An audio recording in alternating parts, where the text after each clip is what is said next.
The voicemail is not for me. My phone lights up at 2:13 a.m. with a blocked number, and the transcription appears before I even listen. Tell Jonah Martin Klein he needs to stop bringing the sound home. That is my full name. The voice is a woman, breathless like she is whispering from a closet. She says my name again, slower, like she is checking each syllable against a list. Then she adds, almost annoyed, "You are not the one I meant to call." Tell him anyway. The line goes dead. No callback number. No carrier info. Just the stain of my own name on my screen. In the morning, I try to treat it like a wrong number with a coincidence attached. I do what I always do when something feels off. I add structure. Coffee at 6:30. Shower at 7. Commute at 7:45. I am a sound technician on a film production that is shooting commercials. It is not glamorous. It is cables, levels, room tone, battery swaps, polite smiles. The work is stable, and the warehouse is close. The warehouse used to store furniture. Now it stores sets, fake walls, false doors, 1,000 objects designed to look used without ever being used. When I badge in, the air smells like sawdust and paint, like a memory of construction. Our sound department shares a corner near the loading bay. We keep cases stacked like black coffins. We label everything, because on a set, if you do not label it, it becomes someone else's problem. I tell myself the voicemail is nothing. Then I see the name tag. It is lying on my cart where my recorder sits, right beside the slate. It is a plastic visitor tag, the cheap kind with a white insert and a clear cover. I did not put it there. It reads Jonah Martin Klein, and my last name is not Klein. It is Klein. The same letters, different order, like someone tried to write it from sound alone. The tag is scratched, as if it has been worn against fabric. The clip is bent outward. A strip of adhesive on the back still holds lint. I flip it over, expecting a company logo, a barcode, something. There is nothing except a faint greasy thumbprint. I look around for a prank. The grips are busy unloading. The props crew is arguing over a box that says kitchen,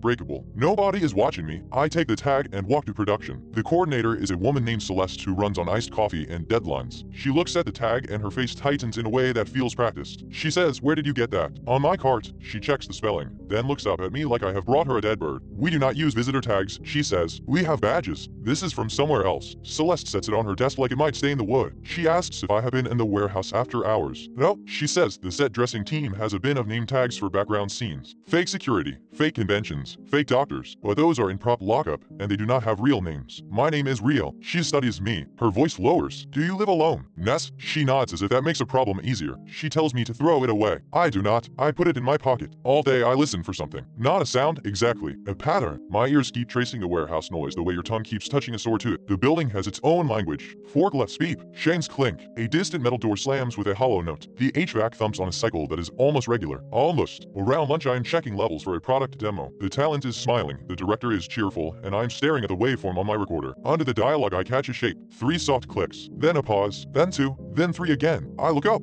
Nobody is clicking anything. The prop master is carrying a tray of fake pastries. The grips are holding flags. The only thing moving is the overhead fan that turns too slow to make that sound. I pull one ear cup off and listen raw. Click, click, click. Pause. Click, click. Pause. Click, click, click. It repeats, stubborn and low, as if it is inside the walls. When I turn my recorder off, it stops. When I turn it on, it starts again. My skin goes tight. I swap cables. I change batteries. I try a different mic. The pattern follows, faint but precise. I tell myself it is interference, a bad ground, a wireless transmitter, but it is too deliberate. It has the feel of intention, like a finger tapping on a table because it wants to be heard. I take the recorder to our sound cart and run a test tone. The pattern arrives under the tone like a whisper under a screen. I do not tell anyone. I have learned how quickly people decide you are difficult, how fast a reputation forms. I rap. The warehouse light has shifted to that late afternoon gray. The sets look less like rooms and more like paper promises. I drive home with a name tag heavy in my pocket. My house is small, old, and quiet. It has a front porch that creaks when you step too close to the left rail. The hallway smells like dust and laundry detergent. I drop my keys in a bowl by the door and freeze. On the console table beside the bowl is a prop, a ceramic mug with a painted logo that says Sunrise Diner. We used that mug today in the product demo. It was set dressing. It had a chip on the rim shaped like a comma. This mug has the same chip. I pick it up. The bottom is marked with a piece of gaffer tape. On the tape is a handwritten number, B14. That is our bin number. My throat closes. I walk through the house. Nothing else looks touched. No window open. No door unlocked. The back door chain is still on. I set the mug in the sink like it is dirty. I tell myself someone on crew is messing with me. Someone got my address. It is not impossible. We sign paperwork. We leave call sheets around. But the mug feels wrong in my hand, like it has traveled through something it should not have. I check my voicemail again. Tell Jonah Martin Klein he needs to stop bringing the sound home. My name misspelled on a tag. My house stocked with a prop. I eat nothing. I sit on the couch with the lights off and listen. At first it is just the house. Pods, fridge image cycle, a car passing, then the pattern begins. It comes from the kitchen, where the mug sits. 3 soft clicks. Pause. 2 clicks. Pause. 3 clicks. I stand so fast my knees protest. I walk to the kitchen and put my ear close to the mug. The clicks are not inside it. They are around it, in the air, like a tiny metronome that refuses to show itself. I step back. The clicks continue. I grab the mug and carry it outside to the trash bin at the curb. The night air is cold enough to make my eyes water. I drop the mug in the bin and slam the lid. The clicks stop. I stand there, breathing hard, waiting for relief. From inside the bin comes a single click, then another, then 3. The lid vibrates in time. I stumble back and nearly fall off the curb. Inside my house the lights flicker once, like a blink. I go back in and lock the door again even though it is already locked. I pull the name tag from my pocket and set it on the table. The plastic catches the overhead light. Jonah Martin Klein. I stare at it until the letters stop being letters and become shapes. The clicks move again, now from the hallway.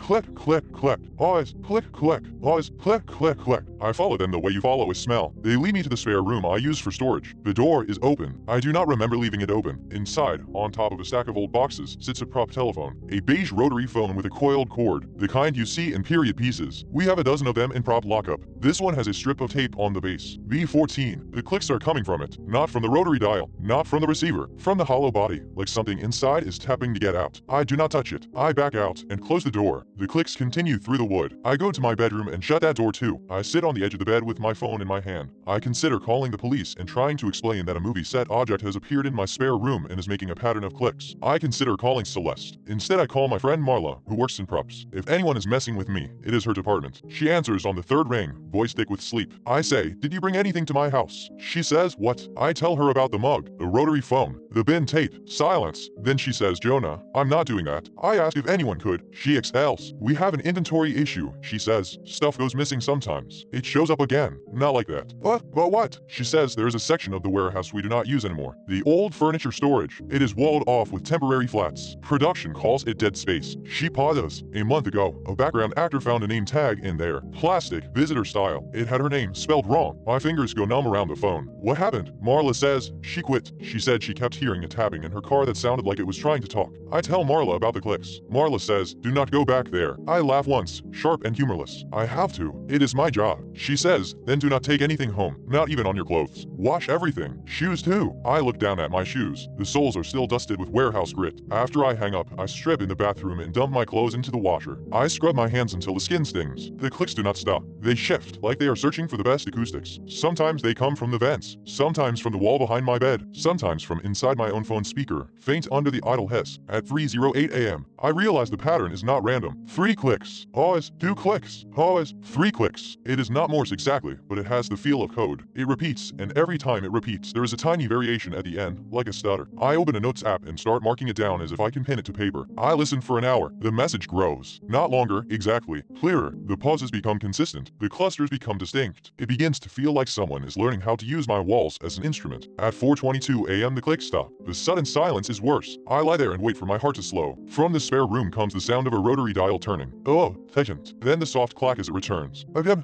My phone screen lights up on the nightstand. No call, just the screen waking, like it has sense movement. A new voicemail appears. No number, no timestamp, just a blank line and a play button. I do not press it. I sit up and listen. The rotary dial stops. The clicks resume, but they are different now. They are faster, urgent, like knuckles on a door. Click, click, click, click. Pause, click, pause, click, click, pause. I record it on my phone, then play back at half speed. Under the clicks, there is a second sound. A rev, not mine. It is close to the mic, wet and careful, like someone holding their mouth near a keyhole. I throw the phone onto the bed as if it has burned me. In the morning I go to the warehouse early. I do not drink coffee. My hands shake as I badge in. The building is quieter at dawn, but not quiet enough. Every sound has edges. I find Marla by prop lockup. Her eyes look bruised with exhaustion. She takes one look at my face and says, you listen. I nod. She leads me past the main stage toward the back, where the lights are dimmer and the concrete floor is stained darker, like it has absorbed years. We stop at a row of temporary flats that block off an area. Someone has written dead space in marker on the nearest panel. Marla pulls the panel aside just enough for us to slip through. The air changes immediately. It is colder. It smells like old fabric and damp wood. Inside, the warehouse becomes a different building. The ceiling feels lower even though it is not. The light seems reluctant to spread. Stacks of forgotten furniture sit under tarps. A fake tree leans in a corner. A box of mannequin limbs is half open, and on a table in the middle of it all, arranged neatly like offerings, are objects. The sunrise diner mug, the beige rotary phone, a handful of other props I recognize from past shoots, and a pile of plastic name tags. Marla does not touch them. She stands with her arms wrapped around herself. She says, "This is where they show up." I step closer. The top name tag reads Jonah Martin Klein. The wrong spelling again. I pick it up before I can stop myself. It is warm, not sun warm, not hand warm, body warm. Marla whispers, "Do not." The moment my fingers close on the plastic, the warehouse sound changes. Not louder, more organized. The distant forklift beeps fall into a rhythm. The HVAC thumps a line. A chain clink becomes a punctuation. The whole building begins to tap. It is the same pattern, scaled up. It is not coming from the tag. It is coming for the tag. My recorder case, still on my shoulder, suddenly powers on by itself. The screen glows through the fabric. The level meters jump without any mic plugged in. On the display, where the file name should be,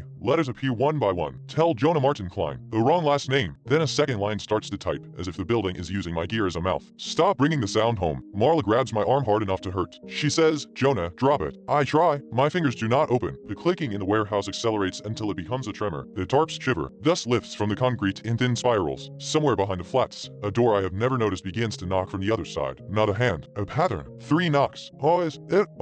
3. The same message, now delivered with weight. My recorder screen updates again. A third line begins. "Your house is a set." The letters appear with the calm certainty of something that has already happened. Marla yanks my shoulder and the name tag finally slips free, falling to the concrete with a sharp plastic crack. The warehouse goes silent so fast my ears ring. The knocking stops. For a second, everything is normal. Then the name tag on the floor rotates by itself slowly, until it points toward me like a compass needle. Marla whispers, "Do not look behind you." I look anyway. The flat wall behind us has a seam that was not there before. A thin vertical line of darkness, as precise as a cut in paper. From the seam comes a sound like someone inhaling through their teeth. My phone vibrates in my pocket. A new voicemail. This time, the transcription loads instantly. "Jonah Martin Klein, your front door is open." I do not remember leaving it open. Marla is still gripping my arm, her nails digging in. The seam in the flat widens a fraction, just enough for me to see a sliver of something pale beyond it. Not light, not paint. And then the warehouse begins to click again, slower now, like it is spelling out instructions I'm about to understand too late.